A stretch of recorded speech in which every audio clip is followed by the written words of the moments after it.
धन्यवाद, धन्यवाद, धन्यवाद। परमपिता परमेश्वर, हम आपका हृदय से धन्यवाद करते हैं क्योंकि आप महान सामर्थी परमेश्वर हैं और आप अपनी योजनाओं को समस्त मानव जाति के जीवन में पूरा करना चाहते हैं और इसी आधार पर आपने उद्धार की योजना बनाई है और उस उद्धार के कार्य को आप पवित्र आत्मा के द्वारा इस धरती पर पूरा भी कर रहे हैं। हम आपका धन्यवाद करते हैं और चाहते पिता परमेश्वर, आपकी उद्धार की योजना उस व्यक्ति के जीवन में पवित्र आत्मा पूरी करता है जो प्रभु यीशु मसीह को अपना जीवन समर्पित करता है और कलीसिया में समर्पण के साथ आता है और कलीसिया का अंग बनता है। पवित्र आत्मा उसको मसीह की देह में मसीह के सदृश बनाकर परमेश्वर की महिमा को प्रकट करता है। हम इस योजना के लिए आपका धन्यवाद करते हैं और चाहते प्रभु, प्रत्येक विश्वास करने वाले के जीवन में जिसको प्रभु ने कलीसिया में जोड़ा है, उसके जीवन में परमेश्वर की ये योजना लागू हो और पवित्र आत्मा के द्वारा और उस व्यक्ति के समर्पण के द्वारा पूरी भी हो, ताकि हर जीवन आपकी महिमा का कारण बने। धन्यवाद के साथ इस प्रार्थना को आपके इकलौते पुत्र प्रभु यीशु मसीह के नाम से मांगते हैं, आमीन। The glory of God part 94 में हम लोग देखेंगे, Holy Spirit led us into the wilderness to learn walk and live with him. यानी पवित्र आत्मा हमको जंगल में लेकर जाता है। लेड बाय का मतलब है, लेड अस का मतलब है हम सब को, लेड का मतलब होता है under the guidance of Holi spirit. पवित्र आत्मा अपने मार्गदर्शन में हम लोगों को जंगल में लेके जाता है ताकि हम सीखें। क्या सीखें? परमेश्वर के साथ निवास करना और परमेश्वर के साथ चलना, ये सीखें और ताकि हमारा जीवन परमेश्वर की महिमा का कारण बने। और इसीलिए हम इस विल्डरनेस एक्सपीरियंस में और आगे बढ़ेंगे। भजन संहिता 32 अध्याय और 8 पद, परमेश्वर के वचन में यहां पर लिखा हुआ, परमेश्वर कह रहा, मैं तुझे बुद्धि दूंगा और जिस मार्ग में तुझे चलना होगा। इसका मतलब परमेश्वर बुद्धि इसलिए नहीं दे रहा है कि हम चलें। परमेश्वर हमें बुद्धि देगा कब? जब हम परमेश्वर की अगुवाई में चलेंगे तो हमें बुद्धि मिलेगी। ये कह रहा है, मैं तुम्हें बुद्धि दूंगा और जिस मार्ग में तुम्हें चलना होगा उसमें तुम्हारी अगुवाई करूंगा। अगुवाई का मतलब कि परमेश्वर आगे आगे चलेगा और हमको उसके पीछे पीछे फॉलो करना है और उसमें तुम्हारी अगुवाई करूंगा और मैं तुझ पर कृपा दृष्टि। जब हम परमेश्वर की अगुवाई में चलते हैं तो परमेश्वर का ये वायदा है, मैं तुझ पर कृपा दृष्टि रखूंगा। और सम्मति यानी जहां जहां हमें तुझे गाइड करना होगा, सलाह देनी होगी, तुझे सलाह दिया करूंगा। ये परमेश्वर ने हम लोगों के से वादा किया है और ये उसका तरीका है। There are 10 named wildernesses in the desert wanderings of the Israelites.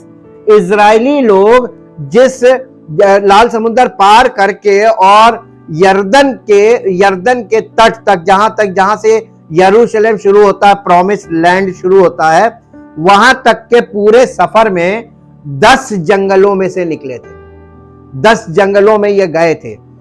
आपको मालूम है परमेश्वर ने कितनी आज्ञाएं दी हैं? 10 आज्ञाएं। परमेश्वर ने इन इजरायलियों को मिस्र से निकालते समय कितनी विपत्तियां इजराइल में भेजी थी? 10 विपत्तियां भेजी थी। 10 विपत्तियां भेजी थी जिसके ये गवाह थे और 10 आज्ञाएं दी थी जो जिसके ये गवाह थे और 10 जंगलों में लेके गया था। इसका मतलब 10 बार परमेश्वर ऐसी परीक्षाओं में इनको लेके गया, ऐसी परिस्थितियों में लेके गया ताकि हर परीक्षा में ये परमेश्वर की आज्ञा, 10 आज्ञाओं को कैसे पूरा करना, इस बात को सीखें, प्रैक्टिकली सीखें। और इसीलिए 10 का अंक इसमें चल रहा है।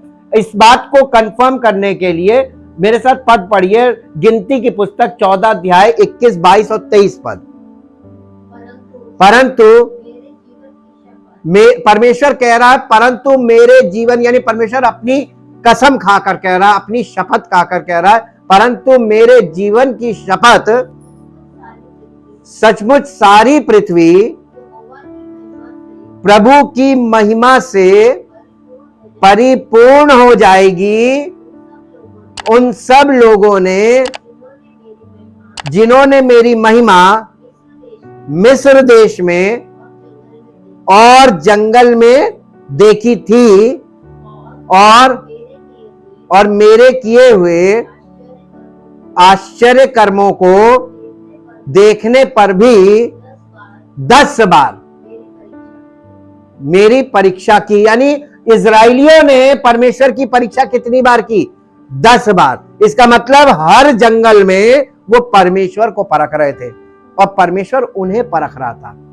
और यहां पर परमेश्वर कह रहा है 10 बार तुमने मुझे परखा, उसके बाद भी तुमने भरोसा नहीं किया और मेरी बातें नहीं मानी। इसलिए जिस देश के विषय में मैंने उनके पूर्वजों से शपथ खाई, यहां पर परमेश्वर ने उनसे कह दिया कि तुमने मुझे परखा, मैंने तुम्हें परखा, और तुम लोग कितने यानी अनाज्ञाकारी रहे, सारी गलतियों को माफ करता रहा, फिर भी तुम्हें भोजन जल हर चीज आवश्यकताएं पूरी करता गया, लेकिन फिर भी तुमने मुझ पर भरोसा नहीं किया।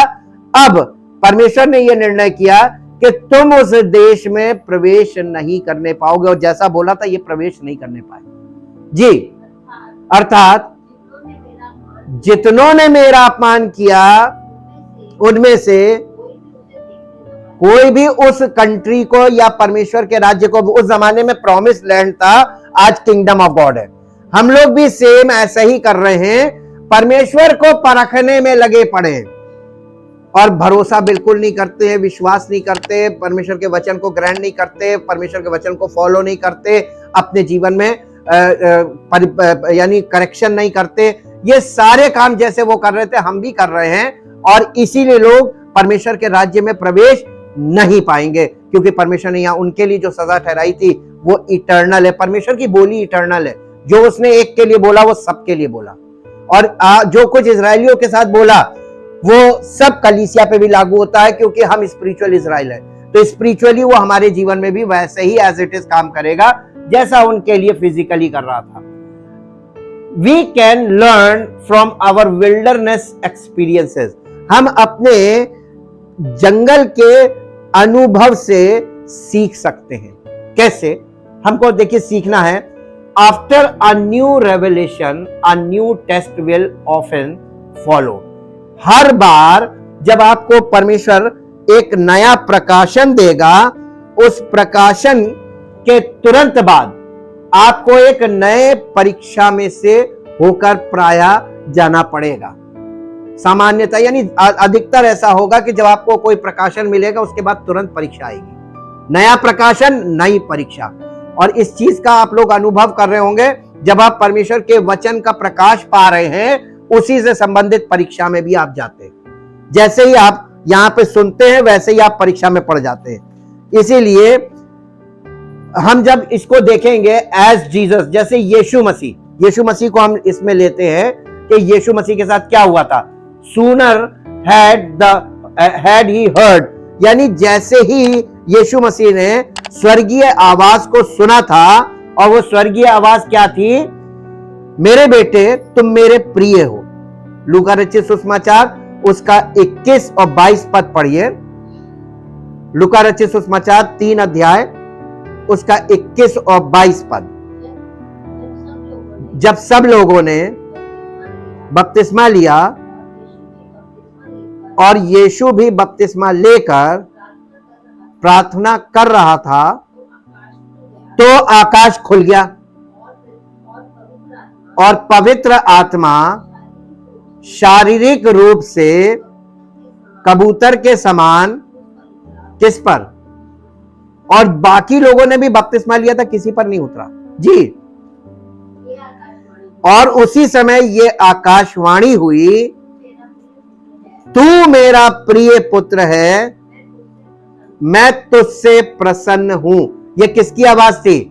पिता परमेश्वर ने मोहर लगा दी यीशु मसीह पर। बॉडीली पवित्र आत्मा उतरा, जबकि किसी पर कभी भी शारीरिक रूप से पवित्र आत्मा नहीं उतरा था, यीशु मसीह पर उतरा। और जैसे ही ये प्रकाशन उसके जीवन में आया कि तू मेरा प्रिय पुत्र है जिससे मैं खुश हूं, ये था प्रकाशन। Then he was led into the wilderness to face the temptation of Satan. और वैसे ही 4 अध्याय का पहला पद पढ़ दीजिए, क्या हुआ? फिर यीशु पवित्र आत्मा से भरा हुआ यरदन से लौटा और 40 दिन तक किसके? पवित्र आत्मा उसको क्या सिखा रहा था? आत्मा के सिखाने से जंगल में फिरता रहा और शैतान उसकी परीक्षा करता रहा। कहां? जंगल में। यीशु मसीह कितने दिन जंगल में रहा? 40 दिन। इजरायली लोग कितने दिन जंगल में थे? 40 साल। यीशु मसीह 40 दिन रहा। जो काम वो 40 साल में नहीं कर पाए, यीशु मसीह ने 40 दिन में कंप्लीट कर दिया। 40 दिन क्यों लगे? यीशु मसीह को भूख लगने में 40 दिन लगे। सीधी सी बात यह, क्योंकि जब आप आगे पढ़ेंगे वहां लिखा है वो 40 दिन और 40 रात निराहार रहा। और जब उसे भूख लगी तब परखने वाले ने आकर परीक्षा करनी शुरू की।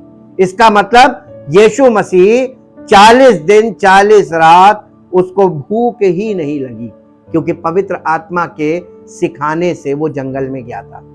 आज हम जब जंगल में जाते हैं, कब जाते हैं जंगल में? मसीही लोग, जब आपका नया जन्म आप प्राप्त कर लेते हैं और पवित्र आत्मा आपको मिलता है। पवित्र आत्मा हमको जंगल में ले जाता है जब हम परमेश्वर की संतान बन जाते हैं। नए जन्म प्राप्त करने का मतलब परमेश्वर हमें अपनी संतान डिक्लेयर कर देता है, क्योंकि हमने प्रभु यीशु मसीह पर विश्वास किया, हमारे पापों की क्षमा हुई और परमेश्वर हमें अपने पुत्र के रूप में डिक्लेयर करता है, जबकि हम अभी हैं नहीं, वो पहले डिक्लेयर करता है। और पवित्र आत्मा इस बात को टेस्ट करने के लिए कि हम वाकई में मन फिराया है या नहीं, हमने वाकई में यीशु मसीह को ग्रहण किया है या नहीं, हमने वाकई में यीशु मसीह पर भरोसा किया है या नहीं, वाकई में हमारे अंदर परमेश्वर का प्रेम है या नहीं, इन सब बातों को परखने के लिए पवित्र आत्मा में जंगल में ले जाता है। जैसे यीशु मसीह को ले गया था। यीशु मसीह जंगल से अप्रूव्ड होकर निकला, लेकिन हम लोग जंगल में जैसे इजरायली लोग भटक रहे थे, हम भी आज तक स्पिरिचुअल विल्डरनेस में फंसे हुए हैं। पता नहीं क्या होगा, पता नहीं प्रभु सुनेगा कि नहीं सुनेगा। देखो हम प्रार्थना तो कर रहे हैं। ये सब बातें अगर आपके जीवन से प्रकट हो रही हैं, इसका मतलब आपने परमेश्वर पर भरोसा नहीं किया है, आपने यीशु मसीह को ग्रहण नहीं किया है, आपने मन नहीं फिराया है। ये एकदम यही स्टेजेस हैं जो हम अब देख रहे हैं कि हमारे आत्मिक जीवन की शुरुआत जंगल से ही होगी। अप्रूव्ड होने के बाद ही हम परमेश्वर की महिमा में आगे जा सकते हैं। एंड व्हेन देयर और वहां पर it was the word of God. जंगल में शैतान उसकी परीक्षा कर रहा था और वहां पर यीशु मसीह के पास क्या था? पवित्र आत्मा और परमेश्वर का वचन। It was the word of God that gave him his breakthrough. उस जगह पर परीक्षा में उसको सफलता काहे से मिली थी? परमेश्वर के वचन से, वर्ड ऑफ गॉड। आप इस चीज को देख सकते हैं, यीशु मसीह ने किसी भी शैतान की किसी भी परीक्षा को जो वो कर रहा था उसको काउंटर किया था इस बात से कि लिखा है।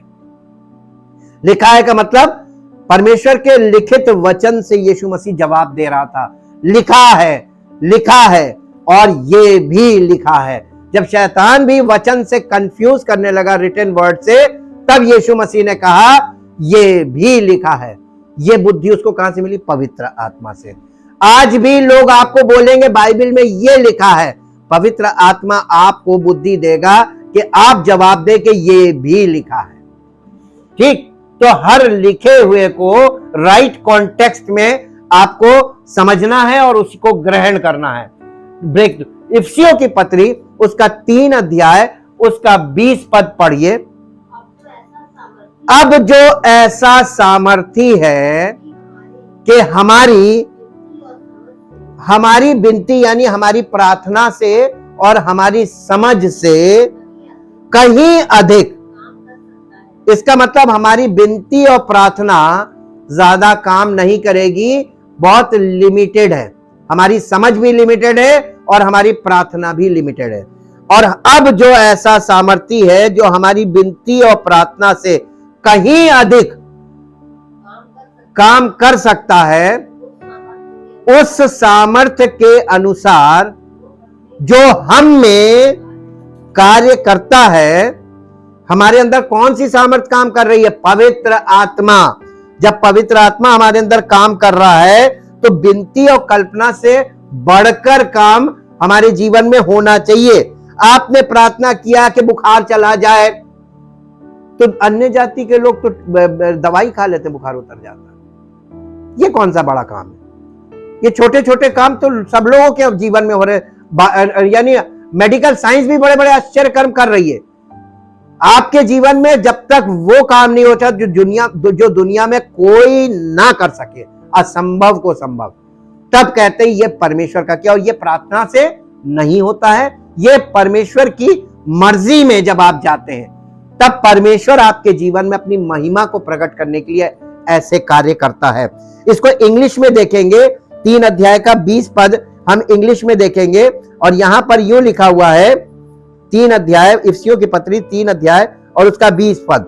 Now to him who by in consequence of the action of his power that is at work within us is able to carry out his purpose and do superabundantly far over and above all that we dare ask or think, infinitely be beyond our highest prayers, desires, thoughts, hopes or dreams। यानी हम जो कल्पना कर रहे हैं, हम जो स्वप्न देख रहे हैं, हम इस तरीके की प्रार्थनाएं करते हैं जो हमारे कल्पना में है, हमारे स्वप्न में है, उन बातों को हम प्रार्थना बोलते हैं। लेकिन परमेश्वर इससे आगे बढ़कर काम करता है। इसलिए प्रार्थना से आज सारे काम हो नहीं पाएंगे। ये प्रारंभिक स्टेज होती थी प्रार्थना की, उसके बाद पवित्र आत्मा के आने के बाद प्रार्थना काम नहीं करती है, पवित्र आत्मा की सामर्थ्य काम करती है। यही तो सीखना है विश्वासियों को। विश्वासी लोग बेबी लेवल पे बैठे हुए हैं जहां वो केवल प्रार्थना में बोल सकते हैं। पवित्र आत्मा के अनुसार चलने के लिए बुलाया है, प्रार्थना करके बैठकर प्रार्थना करने के लिए नहीं बुलाया है, और प्रार्थना में बोलते रहने के लिए नहीं बुलाया है। पवित्र आत्मा की सामर्थ्य में चलने के लिए और परमेश्वर की महिमा के प्रकट करने के लिए हम लोगों को बुलाया गया है। इसीलिए पवित्र आत्मा हमको हायर लेवल्स में ले जाता है, जहां हमारा जीवन परमेश्वर की वास्तविक परमेश्वर की महिमा का कारण बने। देखिए, यही बात जंगल में इजराइलियों को बोली थी परमेश्वर ने। निर्गमन की पुस्तक 15 अध्याय का 26 पद पढ़िए।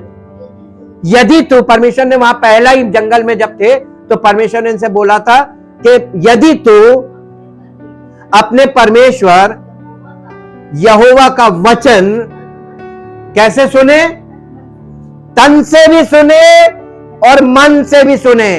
कलीसिया में तन तो होता है लेकिन मन कहीं और होता है, इसीलिए काम नहीं हो रहा है। और कई बार आपका मन होता है और तन नहीं होता है। जैसे आप अपने घर में बैठे, मन कलीसिया में लगा है और तन घर में है। यदि तू अपने परमेश्वर का वचन तन और मन से सुने और जो परमेश्वर की दृष्टि में ठीक है वही करे और उसकी आज्ञाओं पर कान लगाए, का मतलब ध्यान लगाए, मन लगाए, केंद्रित हो और उसकी सब विधियों को माने तो जितने रोग, परमेश्वर वादा कर रहा है, तो जितने रोग, ये अनुभव उन लोगों ने देखा था कि कैसे रोग आए थे 10 विपत्तियों में। उसने परमेश्वर का जितने रोग मैंने मिस्रियों पर भेजे थे, उनमें से एक भी तुझ पर ना भेजूंगा।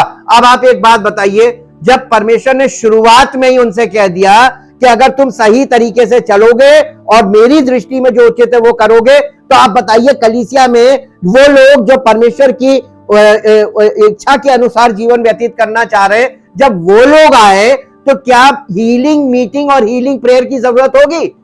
जब उसने वादा कर दिया कि मैं तुम्हारे पर बस रोग भेजूंगा ही नहीं, तो जब रोग होगा ही नहीं तो हीलिंग मीटिंग की क्या वैल्यू? और आप नए नियम में देखिए, यीशु मसीह की सेवकाई की शुरुआत में जितने आते थे सबको चंगाई मिलती थी, सुसमाचार सुनने वालों को। इसका मतलब परमेश्वर का वचन तन मन से सुनने वालों को परमेश्वर चंगाई से भर देता है। इसके लिए आपको प्रार्थना करने की या हीलिंग की सभा करने की आवश्यकता नहीं है। इसे बहुत बड़ा इश्यू बनाने की जरूरत नहीं है। ये बहुत छोटी चीज है और ये परमेश्वर का वादा काम। जब हम परमेश्वर के साथ हमारा संबंध सही होता है, रिश्ता सही होता है, तो ये वाला वादा हमारे जीवन में पूरा होता है। आप इसको अनुभव करके देख सकते हैं। जंगल में ही ये वाली चीज शुरू उसने बोली थी कि हमारे साथ रिश्ता सही रखोगे, एक भी बीमारी तुम्हारे जीवन में नहीं आएगी, क्योंकि मैं चंगा करने वाला परमेश्वर हूं, बीमार करने वाला नहीं हूं। और अगर कोई व्यक्ति बीमारी से भर रहा है, वो उसकी कुछ ना कुछ कहीं कनेक्शन में प्रॉब्लम है। हमेशा उस चीज को फोकस करें। It is in this land of limitation that our sonship is proven. यानी यीशु मसीह को पवित्र आत्मा जंगल में क्यों ले गया था? कि शैतान उसको परखे, ताकि वो परमेश्वर के ये बात साबित हो कि वो वाकई में परमेश्वर का पुत्र है। जब हमको परमेश्वर अपना पुत्र के रूप में डिक्लेयर करता है, तो ये जरूरी नहीं है कि परमेश्वर हमें भी वैसे ही परखे जैसे ही अपने इकलौते पुत्र को परखा था, हम लोगों को भी परखेगा। पवित्र आत्मा हमें जंगल में ले जाएगा और शैतान हमारी परीक्षा करेगा, ताकि ये बात परख के परमेश्वर जाने कि हम वाकई में उसके पुत्र हैं भी या नहीं। क्योंकि पुत्र का आत्मा हमें मिला है, पवित्र आत्मा, पुत्र का आत्मा, और उसके द्वारा परमेश्वर का प्रेम हमारे हृदय में डाला गया है, ताकि जब हम परीक्षा में जाएं तो परमेश्वर का प्रेम, प्रभु यीशु मसीह का अनुग्रह और पवित्र आत्मा की उपस्थिति और सहभागिता, इसमें हम वहां पर शैतान के सामने उपस्थित हो और परमेश्वर के वचन के द्वारा जयवंत होकर निकले। ये है हम लोगों के लिए परीक्षा। हमारी परीक्षा कोई खास परीक्षा नहीं है, हमें सब कुछ प्रोवाइड किया गया परीक्षा से पास होने के लिए। और यहीं पे जंगल में ही हम साबित होता है कि हम परमेश्वर की संतान हैं या नहीं हैं। उसके बाद this is our time to crawl up on God's lap and find that you are truly his child. अब ये समय हमारे और आपके लिए है कि हम क्रॉल करने का मतलब घुटने घुटने जाएं और परमेश्वर की गोद में चढ़ जाएं, ताकि हम ये बात साबित हो कि हम वाकई में परमेश्वर के बच्चे हैं।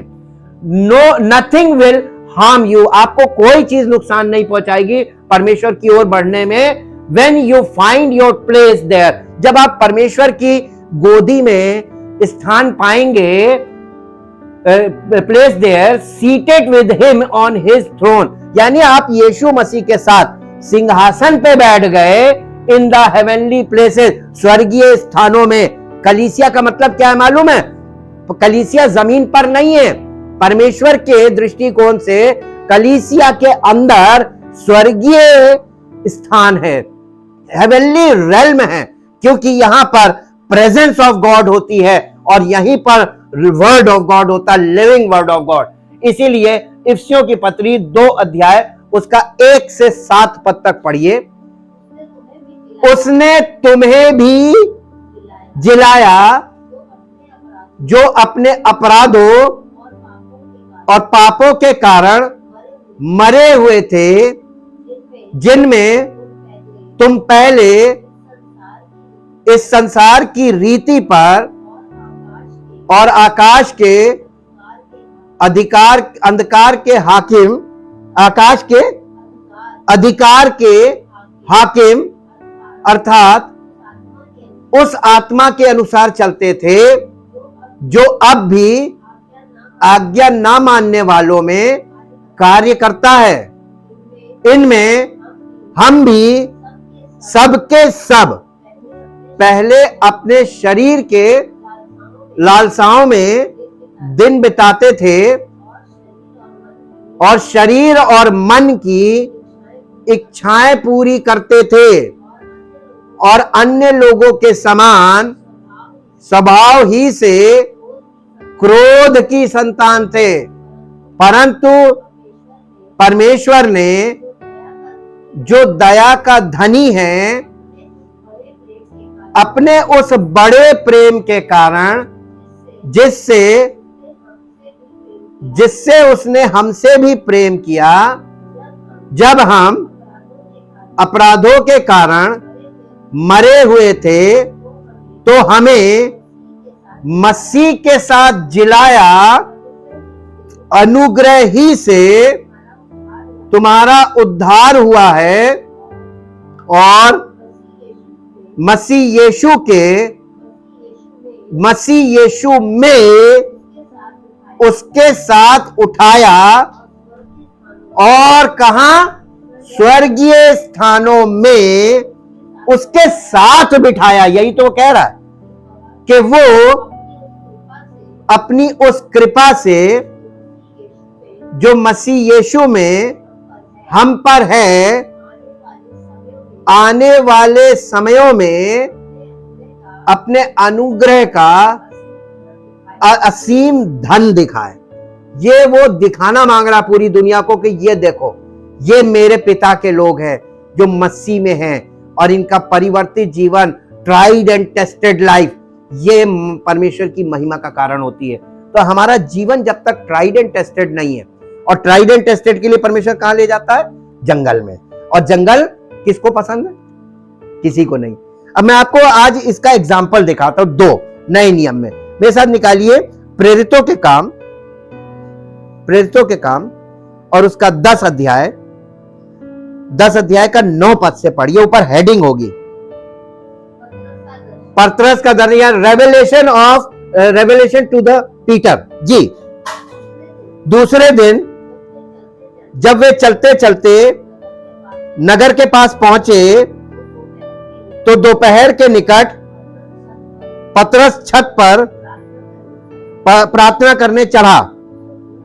उसे भूख लगी और वो कुछ खाना चाहता था, परंतु जब वे तैयारी कर रहे थे, यानी कुछ लोग नीचे खाने की तैयारी कर रहे थे, पका खा रहे थे, तो वो पतरस जो था वो बेसुध हो गया और उसने देखा कि आकाश खुल गया और एक पात्र बड़ी चादर के समान चारों कोनों से लटकता हुआ पृथ्वी की ओर उतर रहा है, जिसमें पृथ्वी के सब प्रकार के चौपाए और रेंगने वाले जंतु और आकाश के पक्षी थे। उसे एक ऐसा शब्द सुनाई दिया, हे पतरस, उठ, मार और खा। परंतु पतरस ने कहा, नहीं प्रभु, कदापि नहीं, क्योंकि मैंने कभी कोई अपवित्र या अशुद्ध वस्तु नहीं खाई है। फिर दूसरी बार उसे शब्द सुनाई दिया, जो कुछ परमेश्वर ने शुद्ध ठहराया है उसे तू अशुद्ध मत कर। 3 बार ऐसा ही हुआ। तब तुरंत वो पात्र आकाश पर उठा लिया गया। जब पतरस अपने मन में दुविधा में था कि ये दर्शन जो मैंने देखा है वो क्या हो सकता है, तो देखो वे मनुष्य जिन्हें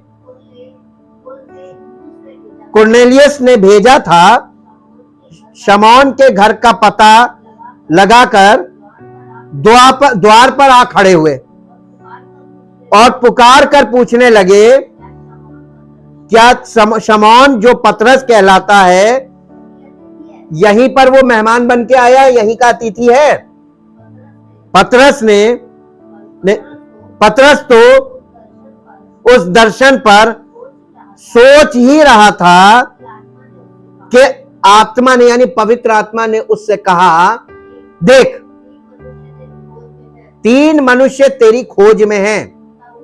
तब वो उठकर नीचे जा, नहीं लिखा है क्या कहा, तब उस अतः उठकर नीचे जा और निसंकोच उनके साथ हो ले, यानी उनके साथ चले जाओ, क्योंकि मैं ही ने, ये कौन बोल रहा है?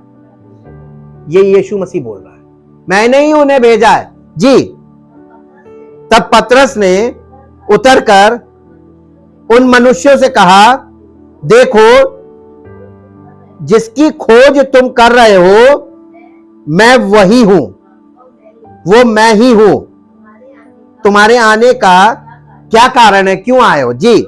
उन्होंने कहा, कर्नेलियस सूबेदार जो धर्मी और परमेश्वर से डरने वाला है और सारी यहूदी जाति में सुनाम मनुष्य है, उसने एक पवित्र स्वर्गदूत से क्या ये निर्देश पाया है कि तुझे यानी पतरस को, तुझे अपने घर बुलाकर तुझसे वचन सुने। तब उसने उन्हें भीतर बुलाकर उनकी पहुनाई की, यानी उनको पानी वानी पिलाया, सब कुछ किया, मेहमान नवाजी की। आगे दूसरे दिन वो उनके साथ गया और याफा के भाइयों में से कुछ उसके साथ हो लिए। दूसरे दिन वे कैसरिया पहुंचे और कुरनेलियस अपने कुटुंबियों और प्रिय मित्रों को इकट्ठा करके उन लोगों की बाट जो रहा था, इंतजार कर रहा था। जब पतरस भीतर आ रहा था तो कर्नेलियस उससे भेंट की और पतरस के पांव पर गिरकर उसे प्रणाम किया, यानी दंडवत किया। परंतु पतरस ने उसे उठाकर कहा, खड़ा हो, मैं भी तो मनुष्य हूं। अब एक बात यहां पर थोड़ी देर रुक के देखिए, वो कर्नेलियस उससे अभिवादन कैसे कर रहा था पतरस से? उसके पांव छूकर। हिंदुस्तानी कल्चर है कि नहीं? ये कल्चर आज भी हमारे यहां है। लोग चरण छूते हैं झुककर, बिल्कुल यही हरकत, इसी को दंडवत करना कहते हैं। उसने जब झुक के पैर छुए तो पतरस ने उसको खड़ा किया, कहा मैं भी तो मनुष्य हूं जी, और उसके साथ बातचीत करता हुआ भीतर गया और बहुत से लोगों को इकट्ठा देखकर उनसे कहा, तुम जानते हो कि अन्य जाति की, इसका मतलब ये सारे अन्य जाति के लोग थे। और ये पतरस कहने लगा, तुम जानते हो कि अन्य जाति की संगति करना या उसके यहां जाना यहूदी के लिए अधर्म है, परंतु परमेश्वर ने मुझे बताया है कि किसी मनुष्य को अपवित्र या अशुद्ध मत कहो। इसलिए मैं जब बुलाया गया बिना कुछ कहे चला आया। अब मैं पूछता हूं, मुझे किस काम के लिए बुलाया है?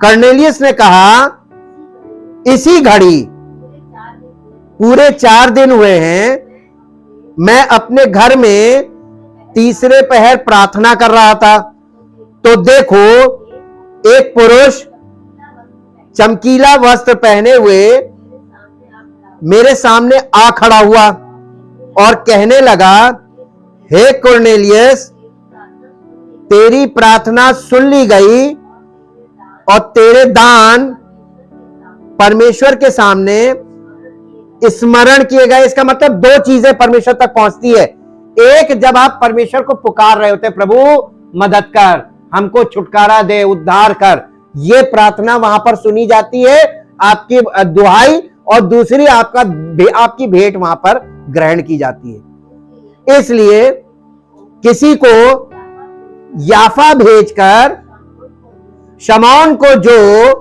पतरस कहलाता है, बुला। वो समुद्र के किनारे शमौन चमड़े का धंधा करने वाले के घर में अतिथि है। तब मैंने तुरंत तेरे पास लोग भेजे और तूने भला किया जो आ गया। अब हम सब यहां परमेश्वर के सामने हैं, ताकि जो कुछ परमेश्वर ने तुझसे कहा है, यानी परमेश्वर का वचन सुने। सेवक को देखा, पवित्र आत्मा से प्रेरित सेवक को परमेश्वर कैसे इस्तेमाल करता है, और आपने देखा दर्शन कैसे देता है, और वो दर्शन क्या था और उसका अर्थ क्या था आपने देखा। पतरस भी सीख रहा था, पतरस को समझ में नहीं आया। ऐसे ही हमको नया रेवलेशन देता है और फिर नए प्रकार से हमें आगे लेके जाता है, ताकि हम भी ये सीखे कि परमेश्वर कैसे काम करता है पवित्र आत्मा के द्वारा। एक जगह और चलिए जो आपको मिलेगा, गलातियों की पत्री। जल्दी से आइए, गलातियों की पत्री उसका अध्याय 1 और उसके 11 पद से पढ़िए। पौलुस कैसे प्रेरित बना। हे भाइयों, मैं तुम्हें बताए देता हूं कि जो सुसमाचार मैंने सुनाया है वो मनुष्य का नहीं है, क्योंकि वो मुझे मनुष्य की ओर से नहीं मिला, नहीं पहुंचा, और ना मुझे सिखाया गया है, पर यीशु मसीह के कैसे सुसमाचार यीशु मसीह का प्रकाशन है। अगर यह प्रकाशन आपको नहीं मिला है तो आप अगले पड़ाव पे नहीं जा सकते। जी, यहूदी मत में, अब यह अपनी गवाही दे रहा, यहूदी मत में या यहूदी धर्म में जो पहले मेरा चाल चलन था, उसके विषय तुम सुन चुके हो कि मैं परमेश्वर की कलीसिया को बहुत ही सताता और नष्ट करता था। हम अपने बहुत से जाति वालों से, जो मेरी अवस्था के थे या मेरी उम्र के थे, यहूदी मत में अधिक बढ़ता जाता था और अपने बाप दादों की परंपराओं के लिए बहुत ही उत्साहित, बहुत एक्साइटेड था। जी, परंतु परमेश्वर की,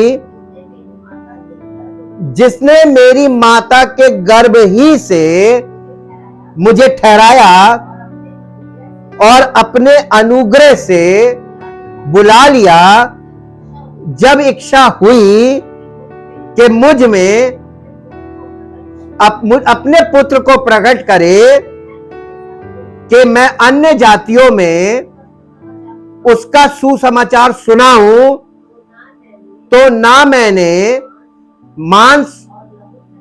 मांस और लहू से सलाह ली और ना यरूशलेम को उनके पास गया जो मुझसे पहले प्रेरित थी। ये बहुत अच्छी चीज है, आजकल लोग उन्हीं के पास जाते हैं। जी, परंतु तुरंत अरब को चला गया और वहां से दमिश्क लौटे। ये जंगल में गया था, ये अरब के जंगल में गया था, फिर दमिश्क के जंगल में आया था। जी, फिर 3 वर्ष के बाद मैं कैफा से भेंट करने के लिए यरूशलेम गया,